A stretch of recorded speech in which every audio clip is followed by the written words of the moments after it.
আসসালামু আলাইকুম প্রিয় দর্শক, প্রথম আলো পত্রিকায় আজকে 24শে জুলাই খুবই গুরুত্বপূর্ণ একটি সংবাদ প্রচারিত হয়েছে। সরকারি কর্মকর্তা কর্মচারীদের নতুন বেতন কাঠামো নির্ধারণে পে কমিশন গঠন।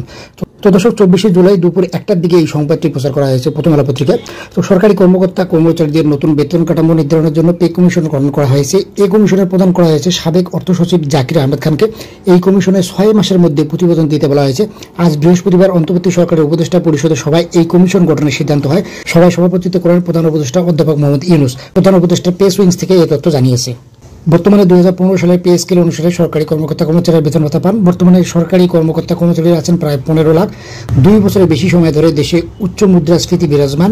এতে মানুষের প্রকৃত আয় কমে যাচ্ছে। এমন প্রেক্ষাপটে নতুন বেতন কাঠামো নির্ধারণে নতুন পে কমিশন গঠন করা হলো। তো দর্শক, অবশেষে সকল সরকারি চাকরিজীবীদের মনের আশা পূরণ হতে যাচ্ছে। দীর্ঘদিনে চাওয়া যে একটা পে কমিশন গঠন হওয়া, তো অবশেষে আজকে হঠাৎ করে আসলে কোনো ঘোষণা ছাড়াই বলা যায় পে কমিশন গঠন করার মোটামুটি কাজ সম্পন্ন হয়েছে। তো এই ছিল আজকের মতো আপডেট বিষয়টি।